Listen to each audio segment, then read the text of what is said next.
Hey everyone, Zan here. Welcome to my new channel.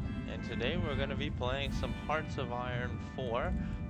Game just came out today. It's from Paradox Interactive. Um, and the Hearts of Iron series, I believe, is their longest running series. Maybe Europa Universalis is the only one that's been running longer. It's set during World War II. And they have two starting scenarios. You can start in 1936 and do a bit more build-up, or you can jump right into the action in 1939. We're going to be starting in 1936, and you can choose between the seven major powers at the start, and we're going to be doing Japan. Just to show everybody, you can choose any of the other countries that existed in 1936 to play as. Even little El Salvador, if you want to. I know there is one other person doing that right now. So I've seen a few playthroughs on YouTube that came out. People got press releases, and they were doing. I've seen mostly Italy. I saw Germany, and I saw some Turkey. But I haven't seen anyone do the East yet, so we're gonna hop into Japan. And I'm actually gonna go ahead and turn off historical AI focuses and turn on Iron Man, and we're gonna be playing on regular difficulty. And yeah, let's go ahead and hop into it. I'm mostly doing non-historical AI focuses, mostly just because everyone I've seen has had it on, and I really want to see what happens with it off. So I did play about an hour of this. I just did kind of the setup as Japan, trying to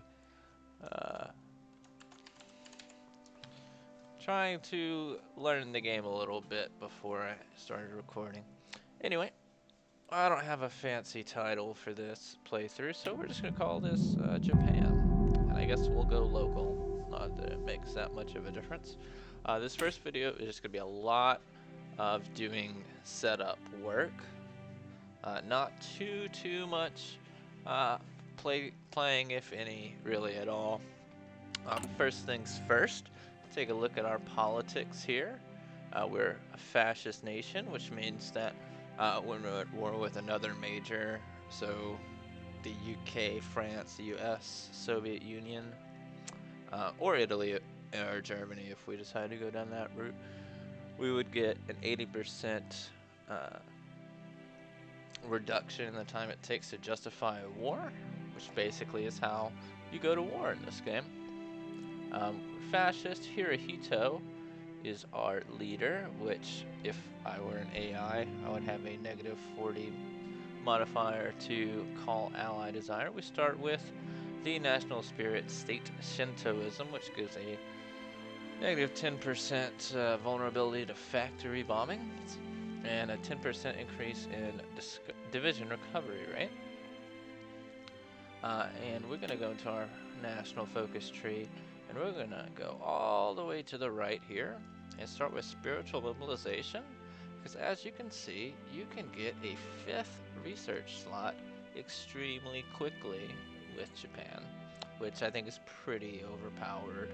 A lot of the other nations have it locked down much further in the tree, like around the 4th or 5th tier. And Japan has it just as 3rd, and they don't have any major requirements for it or anything like that. I know France starts with only 3 research slots, whereas most of the major nations start with 4, and so getting a 5th one super early is super good. We'll also get the national spiritual mobilization, which gives us an additional 2.5% recruitable population, which basically doubles our current manpower pool. So we'll go ahead and get that started. Next we're going to go to our research, and we're going to start with engineering to get our research time down, and then industry, get our basic machine tools to increase our production efficiency cap, which we'll touch on a bit later, and get construction, which allows us to construct things quicker. And because I want to switch my doctrines early for land doctrine from Grand Battle Plan to Superior Firepower, I don't really have. Obviously, this is my first full playthrough, so I don't have particular reason for doing it other than I like the sound of the Superior Firepower doctrine a little bit more than the Grand Battle Plan doctrine. Plus, that's just kind of how I am.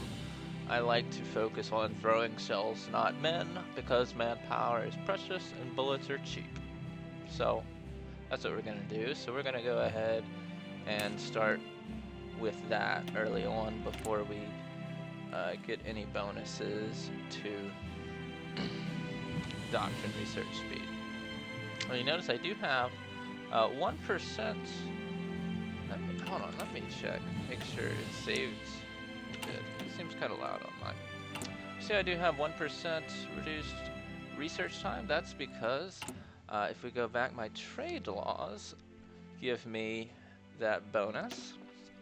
You can have 0 bonus with the closed economy, where you don't have to export any of your resources. You say I have to export 25% of mine, whether I want to or not, but I do get increased factory output and increased construction speed.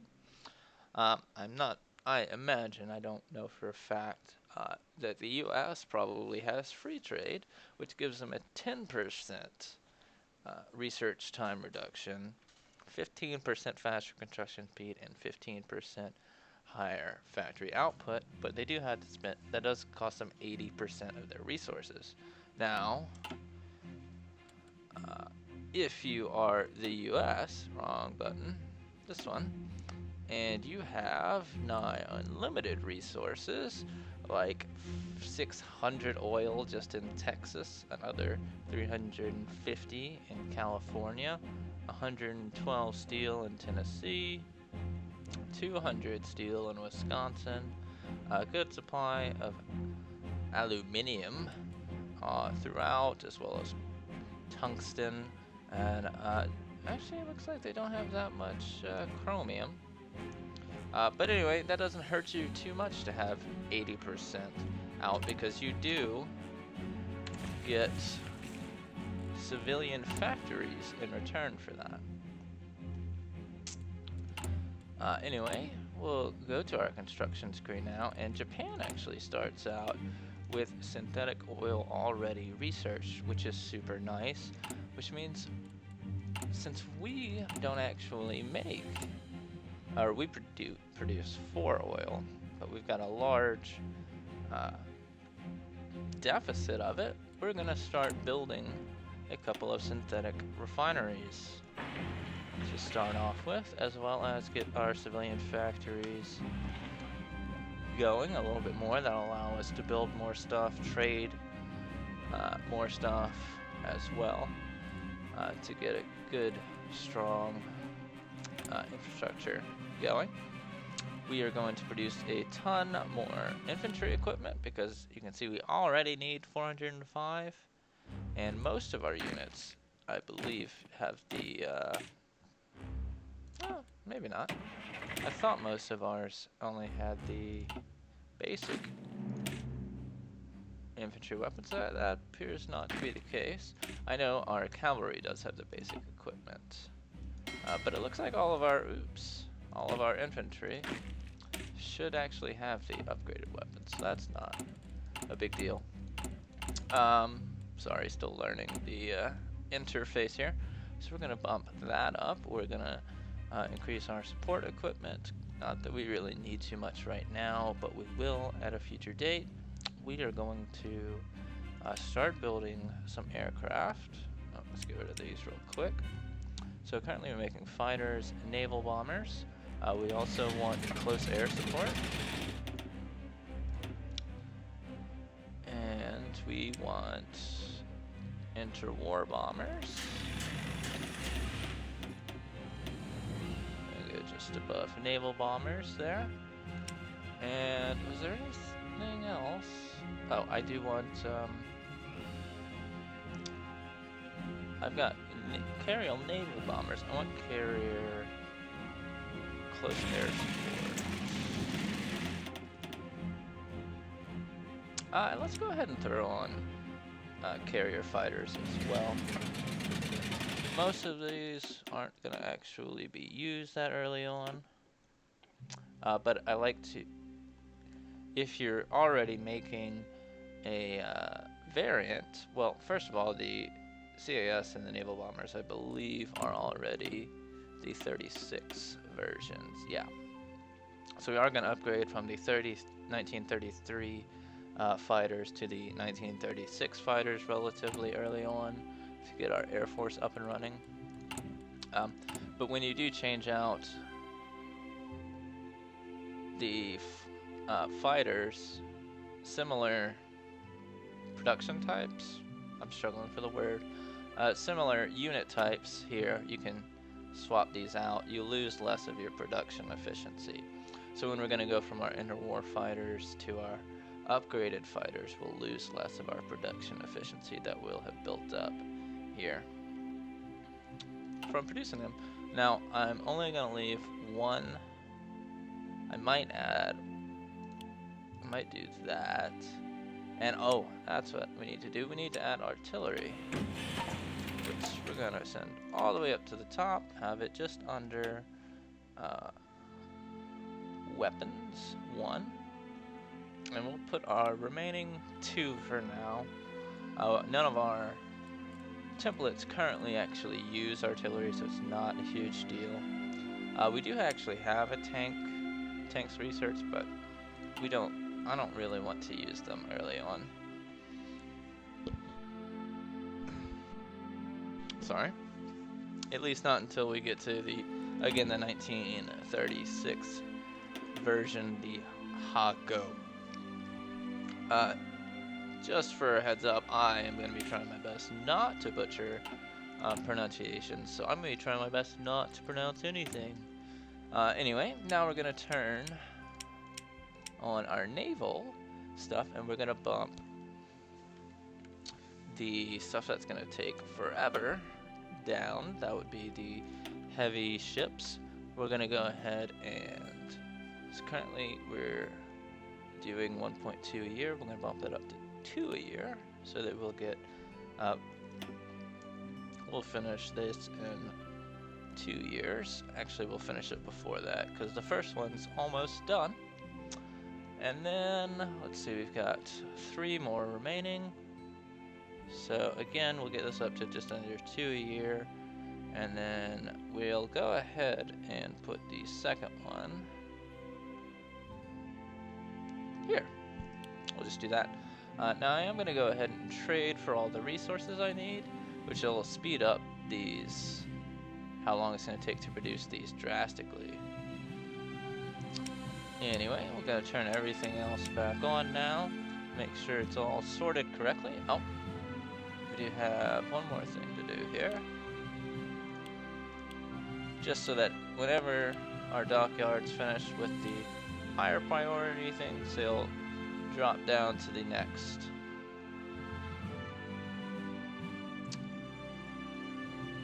And we'll actually, we don't have any on there yet, but we are going to be start wanting some convoys once this Battleship 2 is finished. In fact, once we get there, I'm going to have 1 drop down, because we have exactly 15.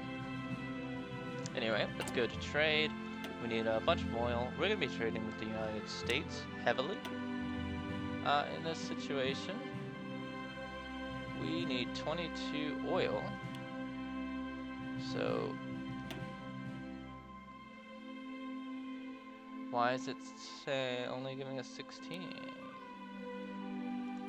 Interesting. So we're going to trade with the US heavily because they're close, and that way we don't have to worry about the Chinese Navy sinking our ships when we go to war with them in a little bit. Aluminium. Actually, it's aluminum here. On the map, I think it's called aluminium, which is kind of weird. Let's see. Yeah. No, I was wrong. Just ignore me. Ignore what I said.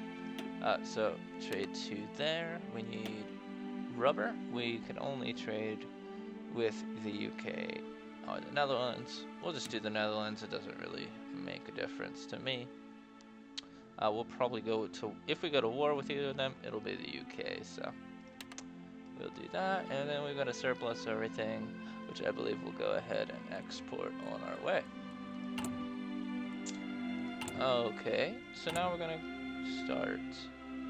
You know what, first of all, let's organize our armies. Let's do. So, we've got 2 fronts here. The Soviet front and the Chinese front. The Chinese, we do have a puppet here, Ming Kukuo, who provides us with a few divisions and also elongates our front against the Chinese a little bit. A few extra provinces so we don't just have this tiny little one. Anyway, we are going to take these guys, start up our first army. Let's see, I still have to remember the keys. Z, and then assign them with the click button. I'm actually not a huge fan of how that works. And then what we're gonna do, because we really just want to make sure we take Beijing, and we're gonna go to the mouth, or I think that's the end of that river probably. We're gonna go to this river here, and we're just gonna go like this. And we will probably adjust that before we do anything, before we actually go to war, but we'll see. Go ahead and put our best general, this Tomoyuki Yamashita. He's got Trickster, let's go with some additional reconnaissance, and an engineer, which makes him attack better over rivers, which is super good, because there's a river like 5 feet into the Chinese territory, and they have a bunch of rivers that we're going to have to cross eventually to take them over, because they have a super high, it's not super high, but 70% national unity means we're going to need to take a lot of victory points, and I believe quite a few of these are only worth a few points. Yeah.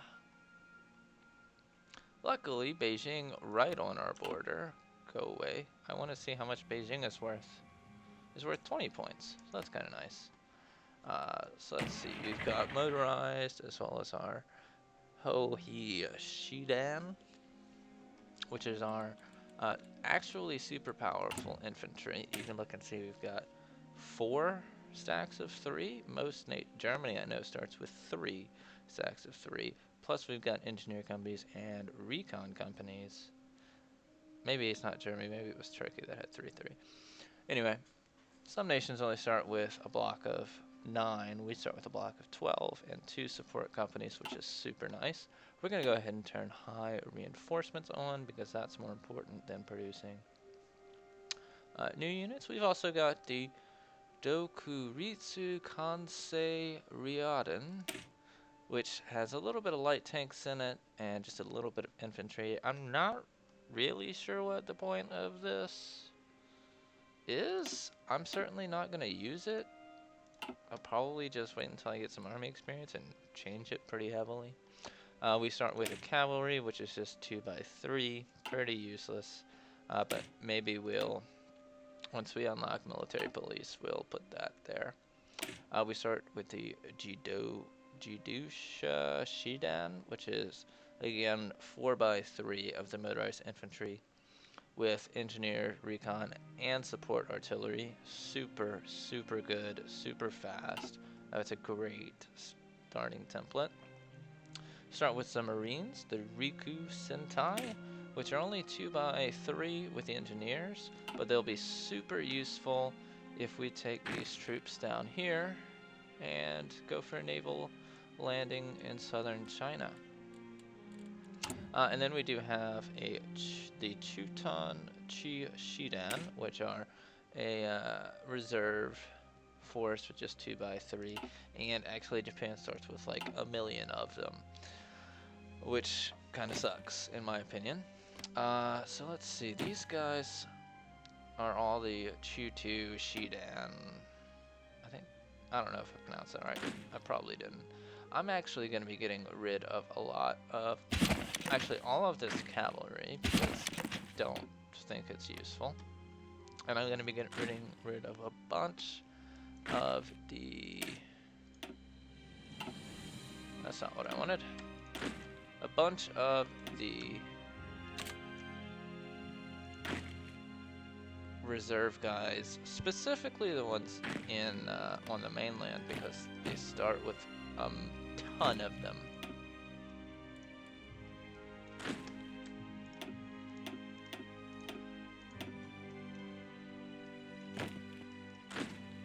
So I'm just organizing how I said I would. I'm actually going to make these into a separate army and put them on the Soviet front. And we'll go ahead and draw a little offensive line going along this river here. And I found it really hard to draw across this strait over here. So we'll just get to that when we get to that. This guy, cavalry, we're going to get rid of. So we'll take this guy, add him to the Soviet front. These two we'll add here. So you can see you got 20 regiments of the garrison units on the mainland, which is pretty useless. I'm going to get rid of probably half of them. All of these green. So 10, we'll keep this one guy that's green. So we've got 10 here. Green is, of course, their experience level, which gives a negative 25% modifier. Trained gives no modifier. And the third level is regular, which gives a 25% bonus to combat efficiency, which is obviously super good. You can, get them up to regular without ever entering combat, and if you leave them to deploy in the training screen, they will get up to trained, and then once they deploy, you have to actually train them up. But we probably won't be doing that, because I don't know that we'll have the manpower to do that. So second of all, we're going to grab our forces on our homeland. Get rid of you guys. Get rid of these guys. Get rid of you. And we're going to put these guys over here. Add them to this. They'll go join up. Let's see, where's our Marine? Our Marine is going to be another. We want you to come over here. We're going to start you with a naval invasion to that place. And then we're going to have an offensive line that just goes just a little bit, just gives it a little bit of a cushion like that, so that if for whatever reason we can't hold this long, we won't immediately lose the naval bases down here. The rest of you guys are gonna be another garrison army, and I believe you also, nope, you'll go with these guys. And so this is something I find that's super unintuitive, is when you add, I understand why it is that way, so that you can have multiple front lines for armies, but basically when you add this one random guy to an army, it doesn't automatically add them to that army's front line unless you control click on that, which I think it's just a little unintuitive at first, but it's not the end of the world. This is our reserves over here, and I think there's one more right here that we'll add there. One more. No. We're just gonna get rid of this guy. Boom, gone. These guys gonna go up here, join them. So now we've got all of our 14 divisions there. And now we can actually go ahead and create a new theater with our this purple army. It's gonna be the Soviet theater. And then we're gonna have a home defense theater. So, this is going to be the Chinese front. This is going to be the Soviet front. And this is going to be home defense. And we are going to set it to a low priority for reinforcements. And we have one more thing to do with our armies. Just take all of these guys and do one last army. That's not what I wanted to do. One last home defense army for our little islands. And we'll just have them sit there for now. Let's go ahead and go to our Navy screen. I know there's a better way to do this. That's not what I wanted. Okay, and I believe this is our largest port, naval base. So send everybody there. Oh, that's something we forgot to do. Combine everybody, we'll send them out all to the Hiroshima naval base, and then we'll sort them out once they get there. Okay, I think that's everything. I think it was just those three. Nope, there are some out in... Is there a pan to button here? There is not. That's kind of sucks. Let's see. Let's get you. You guys need to come to Hiroshima. There we go. Alright, and that's everybody for that. We'll deal with that later. And now we get the joy of doing this. So we're just going to get rid of everything that's not on the boats, which you can see down here. The first Sensu Sentai and the second Surai Sentai are fleets that have carriers. So we're just going to leave those how they are. Go ahead and close that so it'll reset. And so we're going to take 100 of these. Well, 116 of these. Put them here. Put them to reinforce up to 200. Okay. Take 100 close air support. Also put them up to 200. And let's see, we've got bombers, right? We'll put 40 bombers here. Have these go up to 50, I think. Here will be fine. And then we're gonna go to the base on Taiwan. Put the rest of our interwar fighters here. Also have them go up to 200. Put the rest of our close air support here. Also have them go up to 200. And put our interwar bomber, all of our interwar bombers here, and have them also go up to 50. And that will be that. Now we also do have the naval bombers and stuff like that we're not going to worry about at this point. Those will all go into the carriers at a later date once we sort out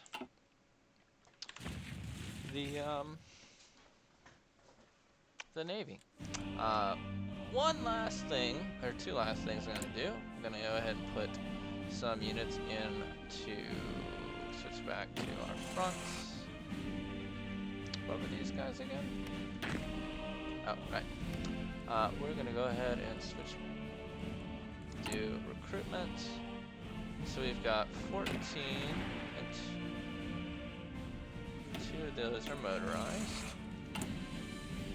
So we'll do that. Set you to Chugoku, and then set you to go there. We will go with do 1, do 2. That'll put them at 22. So we need 5 to put us at the max. The Soviets only have 6. That's not the right army, is it? Oops. You go here. You go here. The Soviets only have 6 on their front, so we're gonna do a ton more over there. And we're gonna put them to reinforce to Shikoku, and then join up with the Soviets. And let's see, so 6. We should do 6 lines and do them 3 times. 2, 3, 4, 5, 6. And one more thing that we're gonna do back to the Chinese front. We're gonna do a bunch of Marines. Put them on Kyushu. Oh, I got that one right. And we'll also do 5 of them, do that twice, and we'll eventually train one more. And that will fill up our armies. So let's go ahead, just assign a couple of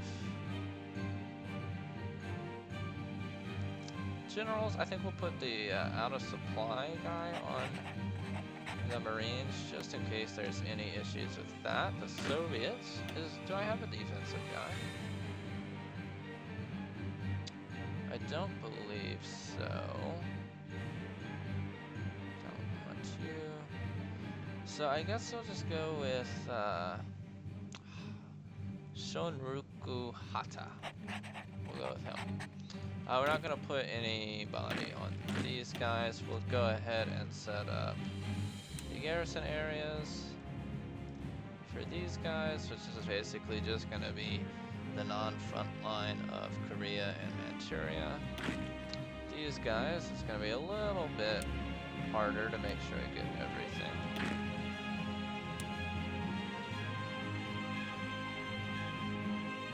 But we'll try our best.